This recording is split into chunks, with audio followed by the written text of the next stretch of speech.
Agora a gente segue o programa falando sobre o caso do Diego Alemão. Tem novidades a respeito dele. O empresário foi transferido para uma clínica psiquiátrica. O estado de saúde do Diego piorou nos últimos dias. Ele havia se internado voluntariamente em uma clínica de recuperação, mas a transferência, gente, foi necessária.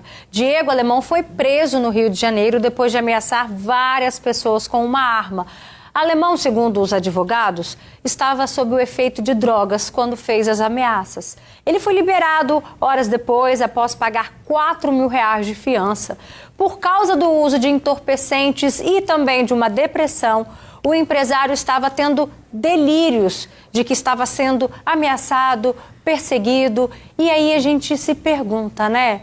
O que leva uma pessoa, um ser humano bem-sucedido, empresário, bonito, com dinheiro, famoso, entrar para esse mundo das drogas a ponto de ter um surto como esse?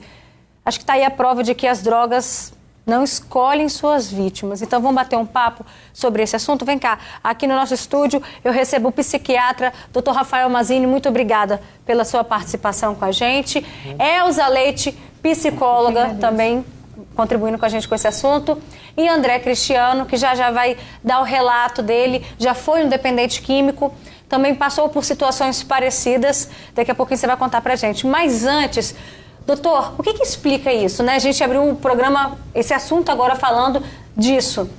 Uma pessoa bem resolvida, um empresário, né, famoso. O que pode estar por trás? Quais são geralmente os fatores que estão por trás que levam a pessoa a entrar nesse mundo? Bom, primeiramente, boa tarde. Agradeço pela oportunidade de estar falando com vocês aqui. Bom, o que a gente observa na prática clínica é que muitas vezes a droga é uma tentativa de tamponamento de algum sofrimento psíquico já instalado ali antigamente. Por exemplo, a pessoa já está num quadro de depressão ou num quadro de ansiedade muito intenso e acaba que a droga funciona como uma fuga da realidade. Então, uma boa parte das vezes, existe um transtorno que já está pré-estabelecido ali, já está fixado, e a pessoa busca outros meios de fugir um pouco dessa realidade e acaba unindo um transtorno ao outro quando esse uso da droga assume um padrão disfuncional, começa a trazer um prejuízo sociofuncional muito grande para a pessoa. E foi exatamente isso que o advogado dele relatou. Usando uma reportagem, ele disse que desde 2020 o Alemão vem sofrendo de maneira mais intensa com uma depressão. Sim. E aí já existe o risco, né, essa pré-existência dessa doença, e isso deixa a gente mais vulnerável. Então, a depressão pode levar a gente a ter esse surto psicótico, o uso de substâncias, álcool, drogas, medicações, às vezes infecções neurológicas, a própria demência do idoso pode fazer com que a gente tenha o puerpério, sabe, aquela depressão pós-parto que não é bem tratada, não é bem acompanhada, pode se transformar numa psicose puerperal. Então, na verdade, Roberta, todos nós estamos em risco de ter um dia o surto psicótico se a gente ignorar os nossos transtornos mentais, as doenças que já existem.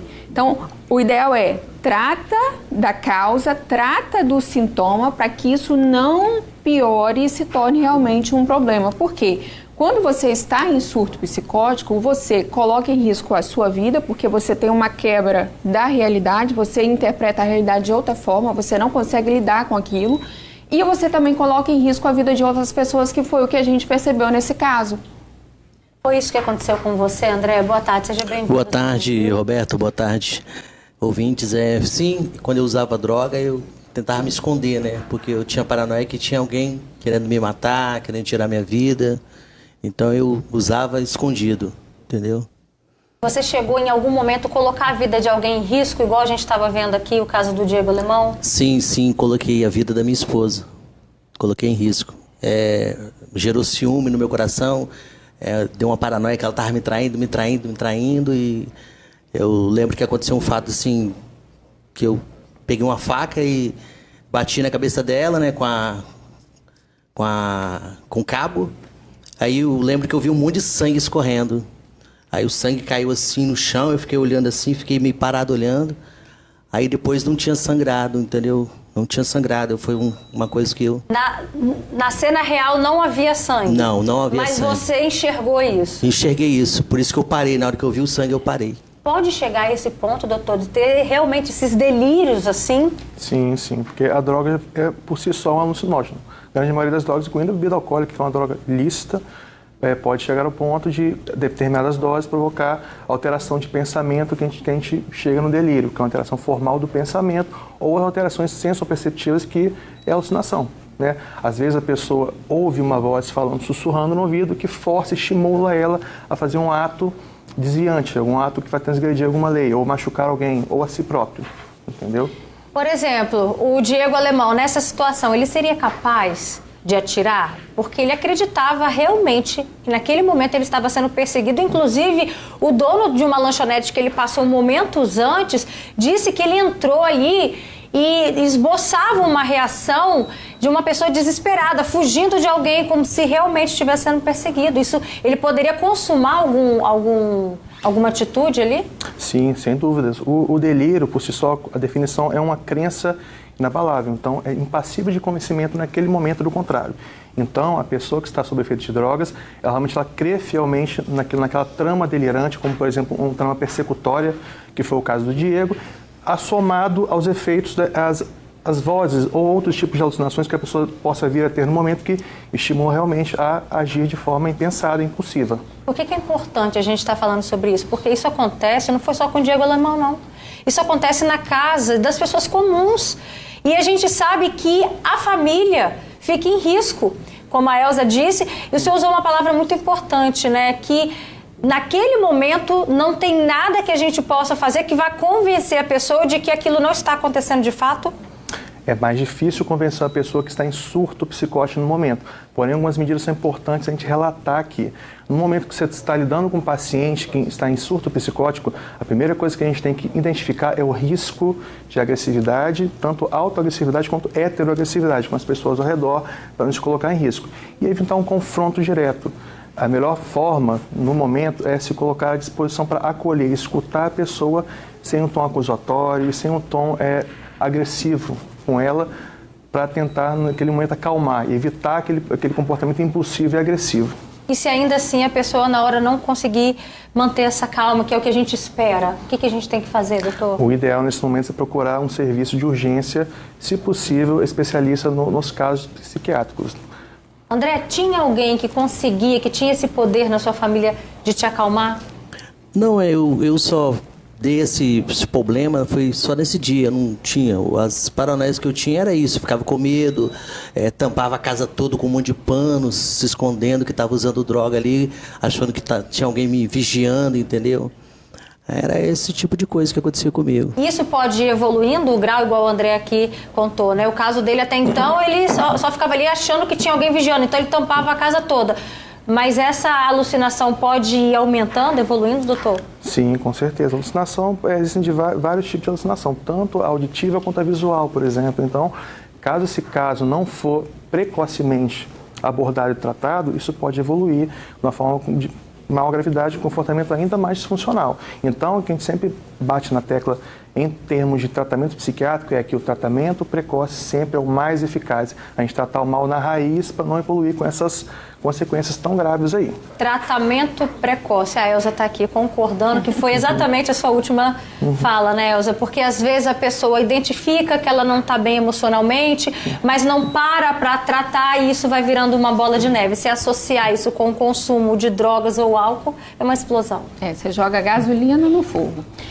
Tem uma coisa que impede muito a gente de tratar da nossa saúde mental, que se chama preconceito. A gente fala assim, se for o psiquiatra é doido, se a psicóloga é coisa de doido. Não é, gente. A gente trata do corpo e tem que tratar das emoções, tem que tratar da mente. A gente leva o filho no pediatra, mas quando vai falar que o menino precisa ir no psiquiatra, todo mundo, aquele menino é maluco.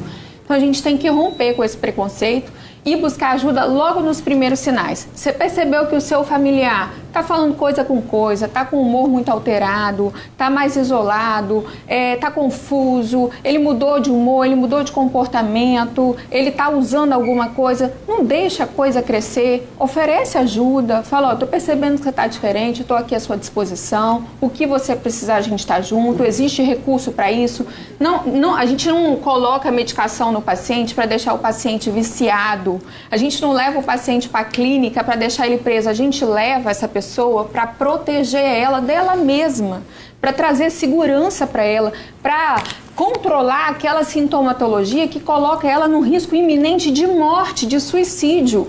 Então a gente tem que quebrar com esses preconceitos. Você também, se está percebendo que você está mal-humorado, entristecido, deprimido, solitário, isolado, confuso, seu raciocínio está ruim, não deixa para depois, procure ajuda, fala das suas emoções, a gente precisa se cuidar, procurar a ajuda de um profissional da área da saúde mental é ato de amor próprio, é ato de amor pelas pessoas que você vive, é uma atitude inteligente com a gente mesmo. Por que a gente vê casos de pessoas que elas estão às vezes enfrentando uma depressão e a gente vê que elas acabam em algum momento optando pelo caminho das drogas? É como se fosse para tampar essa realidade? Eu vou dar um exemplo. A gente tem a realidade aqui nua e crua. E vamos combinar, enfrentar a vida não é tão fácil. A gente tem muitos desafios. E às vezes a gente utiliza algumas substâncias para fugir dessa dor, dessa realidade. Por quê? Porque quando eu bebo eu sou poderoso, eu sou gostoso, eu sou maravilhoso, eu sou inteligente. E lá, quando eu estou na fantasia, através da droga, eu não lembro de quem eu sou.